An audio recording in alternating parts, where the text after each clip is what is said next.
All right. The crypto exclusive. You've got a hot one here today. I'm Lance Conrad, and I'm excited to have our special guest here, Calvin Waite, who is the CEO of Coinbook, who, man, he's done extremely well in crypto. He got in early, he saw it ahead of time, and then he's doing some really cool things in the space right now that you need to be aware of. So I hope you got your pen, your notepad, and I hope you learn here today, because that's what this is about, is learning from people that are doing in this space. So Calvin, welcome to the crypto exclusive. How you doing today?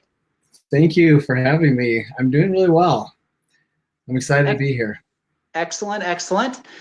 Fantastic. So tell us a little bit about yourself. Let's get the introductions out of the way. Tell us who you are, where you're from, and maybe a little bit of how you got into cryptocurrencies, this crazy world we're in.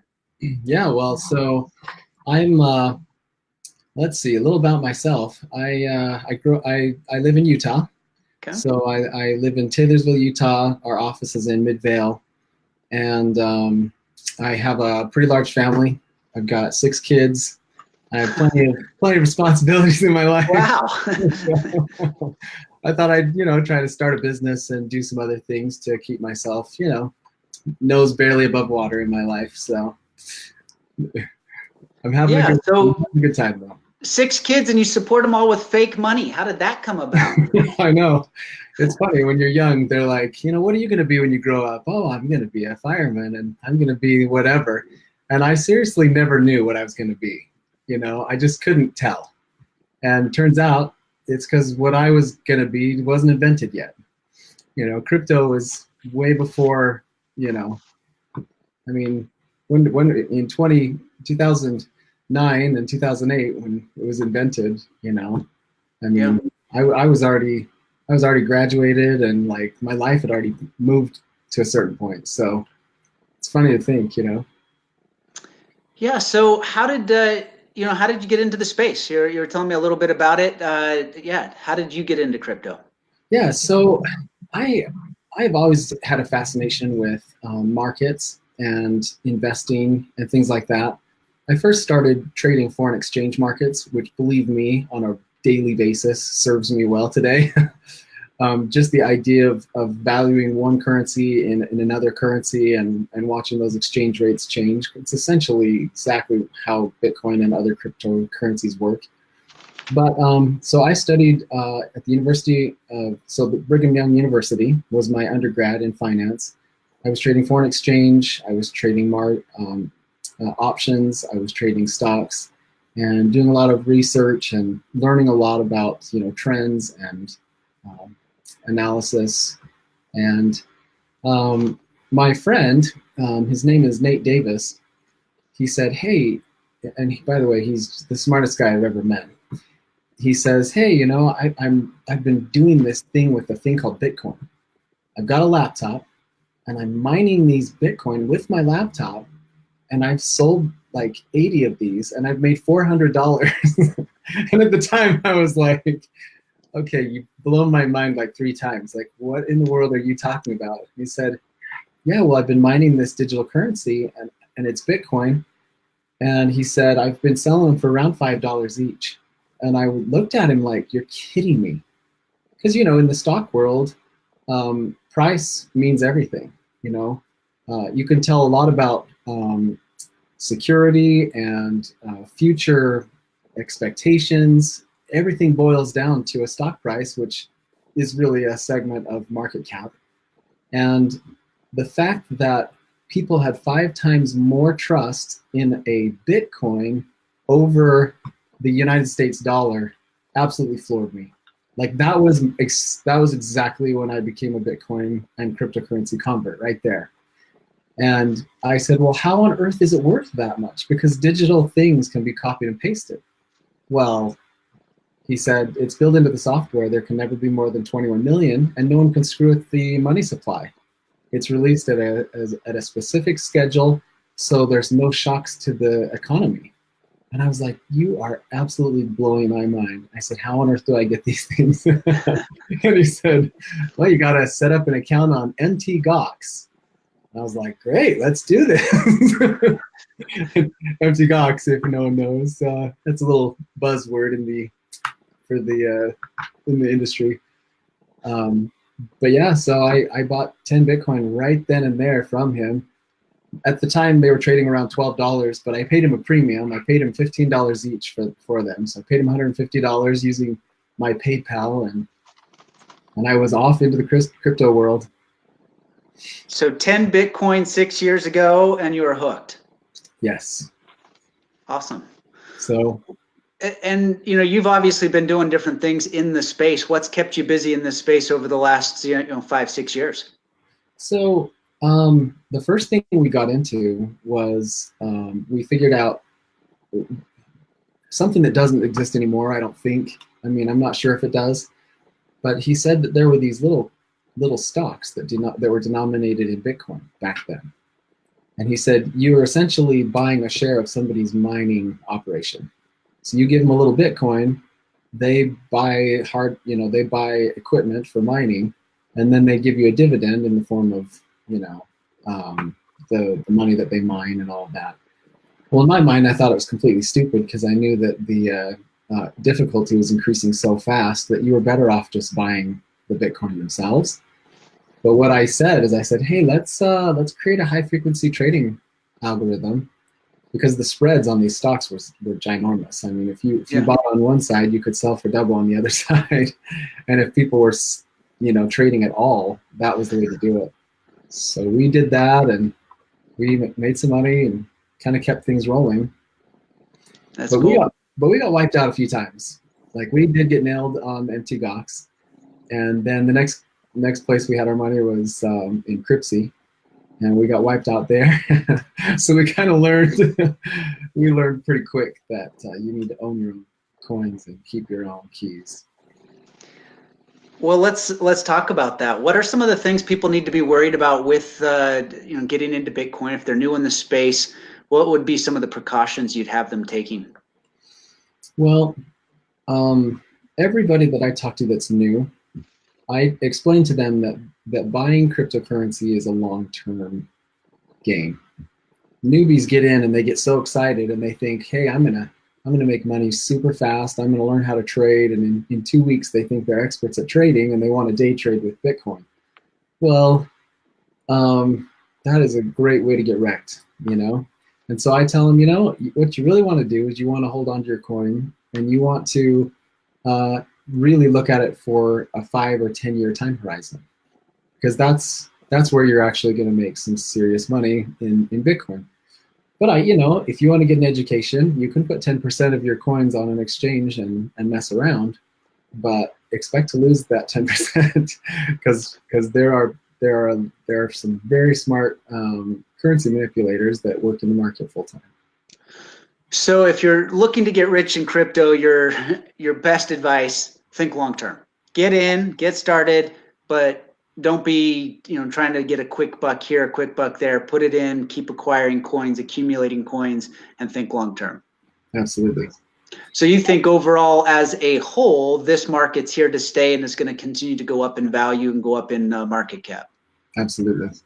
I have no doubt about it. I've been through quite a few pump and dumps, quite a few bubbles, and every time it comes out stronger. The fact that we've gone from 20,000 down to 3,500 or whatever by now does not even faze me. I have no doubt in the longevity of Bitcoin. Not a doubt at all. Cool. So you get, there's been a lot of negative press over the last couple of months, and there's a lot of naysayers out there, and they've gotten louder over the last couple of months because of the longevity of this decline and how far it's fallen. What do you say to these naysayers? I mean, what's your response to, cryptocurrency is going to be gone and Bitcoin is just, it will be gone tomorrow? So what I tell them is that, it really does come down to the education, because I watched when Bitcoin hit $1,100 or $1,200 the very first time. Yeah. And people were out of their minds. They were so excited. It went up so fast, and people made all this money, and it was exactly 2017, but it was back in 2013. And People don't realize that it took a year and a half before we finally hit the bottom when it came down. The only reason why it feels louder is because Bitcoin had nowhere near the publicity back in 2012 and 13 as it did in 2017. By then, it was all over the news. I mean, it wasn't little. Every financial report, every day, every news broadcast, Bitcoin, Bitcoin, Bitcoin. Yes, Ethereum. and also the number of people that got burned in the decline in this bear market is just the volume of people that have gotten burned is higher, and so people have a hard time with that perspective because a lot of people got in and now they're underwater, and it's hard to swallow that. I mean, markets are like that, every market, but Bitcoin is like trading in fast forward. It's like, a year of activity is a decade anywhere else. Yeah. Well, tell us a little bit about your project today. So you're the CEO of Coinbook. What is Coinbook, and what are you bringing to the marketplace? Tell us about it. Yeah, well, the funny thing is people talk about the value proposition of Bitcoin and what it can do in the world, but from my unique background and perception, I'm trading stocks and I'm learning about how these investors that put their money in the hands of other companies, and then they hope that the companies do right for them. But there's so many economic incentives that go against the investors. The CEO gets bonuses in stocks and things if they hit certain benchmarks. But what do they do that? They'll hit certain benchmarks at the expense of employee satisfaction, and there's just so many variables that go into play. But the problem that I really, really couldn't stand was the issues around money supply. How you can take a company and they'll just fabricate 1,000 stocks, and all of a sudden the money supply is diluted, investors get hurt. So I feel like the value proposition of Bitcoin is the fact that it can't be inflated. Like the money supply can't be messed around with. Well, that is true to a point. And we decided as me and my partner Nate, he's the guy that originally gave me the 5 Bitcoin. We started this company, and what it is Coinbook is an exchange. We are essentially in the market to help facilitate trading between US dollars and crypto and back. And that's it. So we're essentially a competitor to the Geminis and Coinbases of the world. But what we're also trying to do is put a halt on fractional reserve banking, which does mess with the money supply of Bitcoin and other cryptocurrencies, and be a place where people can simply buy and sell their cryptocurrency, and just be simply an on-ramp and an off-ramp for people. But we're not trying to become a new bank. We're not trying to, we're trying to give people a kind of a unique experience. If you get onto Coinbook, you'll notice that we have achievements, and there are things that kind of throw you off balance. I kind of have a weird sense of humor, and that definitely comes through in the site. But, that was the pain point. The pain point is, hey, I'm not really technical. I just want to buy some Bitcoin and get involved in this. And a lot of newbies are like that. They're like, oh, I'm not smart enough to buy Bitcoin. Well, you are on Coinbook.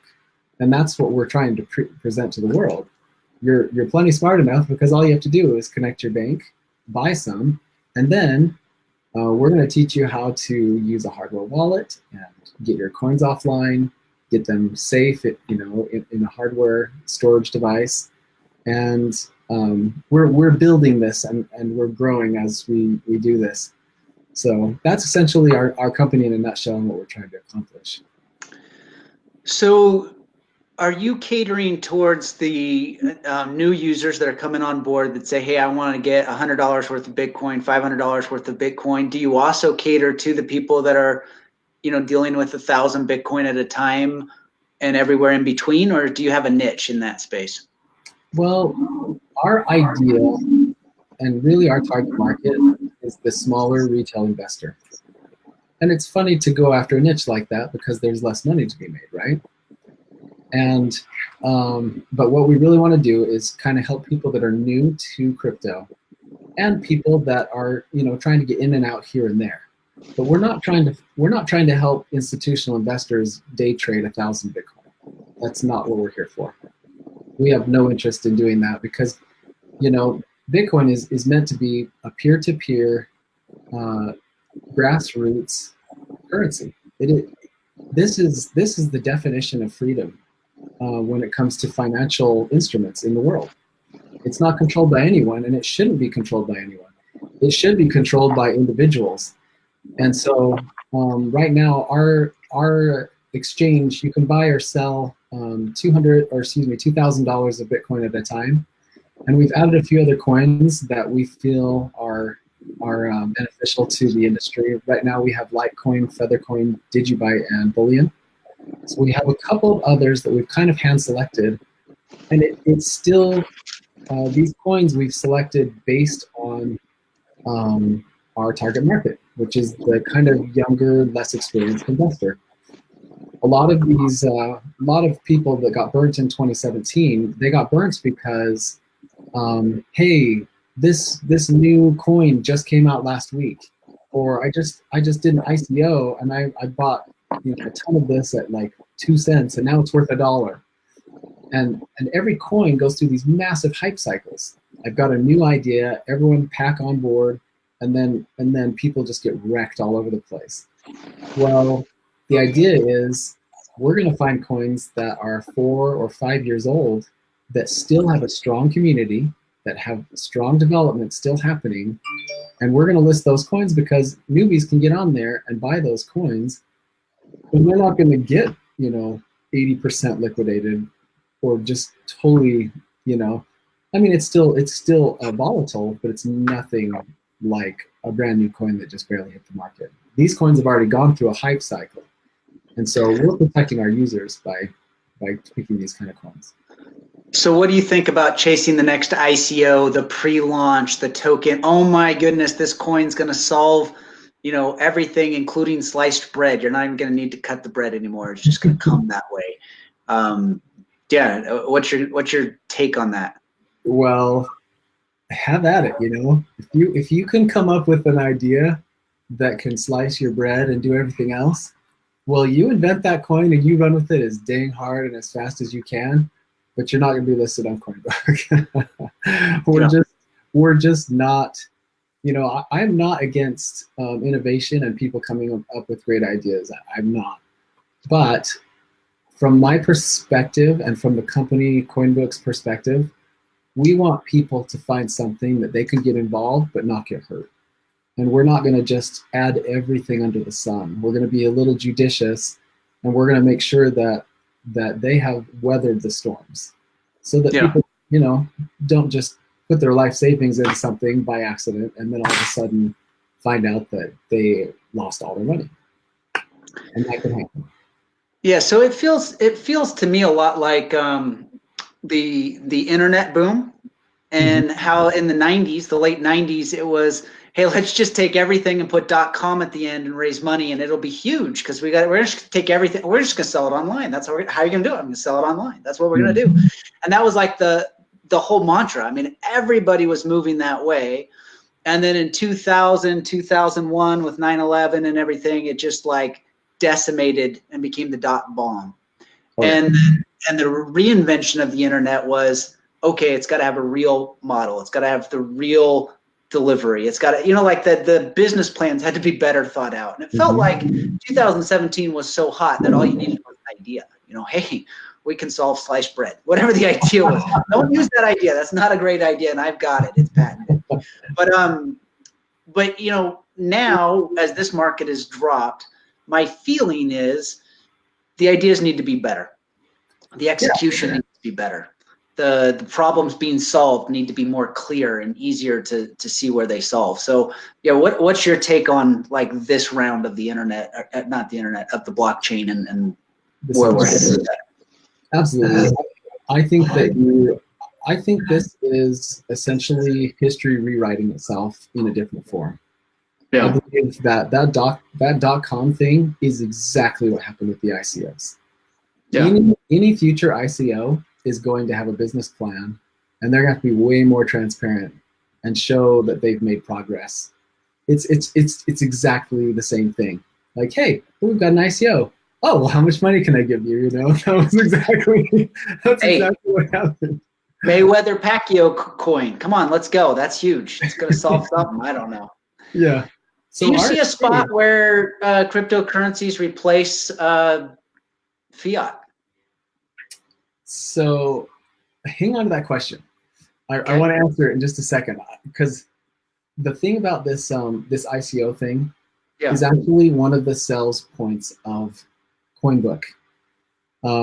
So in business school, I'm going back to your other question. Yeah. In business school, you learn that when the market is bearish, or excuse me, bullish, you want to leverage the heck out of your company. You want to leverage. You want to make as much money as you possibly can. But then you also learn that when the market turns bearish, if you are overly leveraged, you can absolutely wipe yourself out.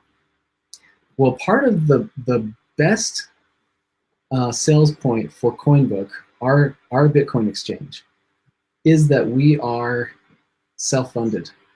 Me and my partner funded the entire thing. And do you realize what a benefit that is in our industry? We don't have investors and banks breathing down our necks saying, you have to do it this way, or we want you to do this or that, or we want you to fractionally reserve your Bitcoin, or we want to take your coins and we want to reinvest them in this so that we can make more money.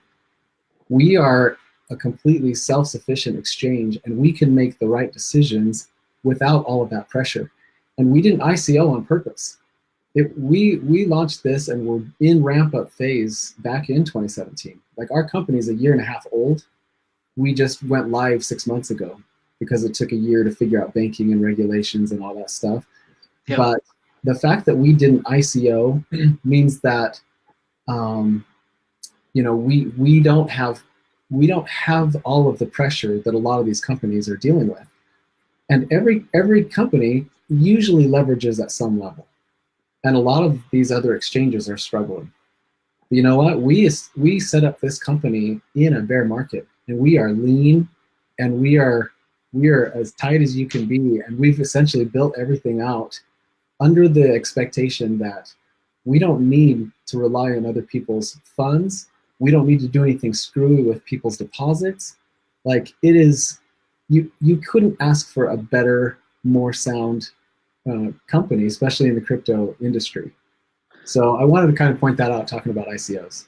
So you've simplified the process of buying in, getting my first coin, getting out. So I want to cash in, cash out. You've also created a platform that isn't trying to service $200 million of investors or $500 million of investors, because you've self-funded it. And you've done it in a bear market with a long-term play, which is, hey, look, we want to be a space where we can help new people get in and get out of crypto and not get hurt. Absolutely. Does that sum it up? Is that a good summary? I think you nailed it. And I think that there are very few companies in general that can really do the right thing. Well, without all of the without the pressure of people that are more interested in money over people. Bitcoin is a philosophy. I feel like it is its own philosophy of, hey, I don't need permission from banks to spend my money. When I go to the grocery store and swipe my debit card and that gets declined, it's not because I don't have money. It's because I don't have permission from my bank to use it. My card's broken or some issue is happening, and that doesn't happen in Bitcoin. And that is the freedom that people need to experience. And so we need an exchange that supports that ideology. That, you know what, this is your money. We will keep it safe, you know, for those who are still learning how to keep it safe themselves and all of that. But, you know, the idea is that Coinbook doesn't need to be a great big target. You know, we'd like to get you in and out of crypto, and then, hey, pull your money out. It's yours, you know, and you couldn't get that advice from a company that had a ton of investors that were like, hey, we've got control of, you know, a couple thousand Bitcoin. let's reinvest this and do this or that, and then, you know what? Where does that leave the money supply? It's inflated all of a sudden, and it also, what else happens to that? It, you know, I mean, it just kind of goes against everything, and we're trying to fight against that. I like it. So you're trying to stay decentralized. So we can't be decentralized because we are a company, and we are banked. So anytime you deal with banking, you have your AML and KYC, and we're going to be compliant with the law, but we're going to try to keep that that target as small as possible, and that's exactly what we're trying to be: an on-ramp and an on-ramp and an off-ramp and nothing more. So I like that. Essentially. Okay, you can hit your other question. I had to get all into that. Sorry. No, you're fine. So do you see a space or a time where we're done with fiat? So I don't think so. There are some people in the industry that think that Bitcoin or these other cryptocurrencies will just completely take over everything, and that will be all we use. Thing is as long as a government exists with the power to print money, they will do it. But I think more and more people will exit the system, and I think that it will be catastrophic for fiat currencies. And I completely expect that. I don't think it's a short time horizon. I think it could take 5 or 10 or 20 years. But I think that when people realize that the world does not like the US dollar as a global reserve currency, and they decide that they want Bitcoin or some other form of you know, a method of doing a global currency, and I feel like, sorry about that, I feel like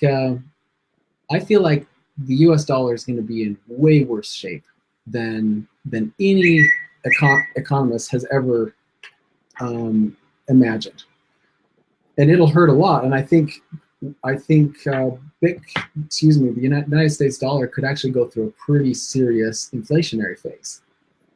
And guess what that will do to Bitcoin? It will strengthen it like crazy. And I feel like when I talk to people, I'm not a doom and gloomer, because I still think even after that inflationary phase, the dollar will still exist, and there will be other currencies that exist.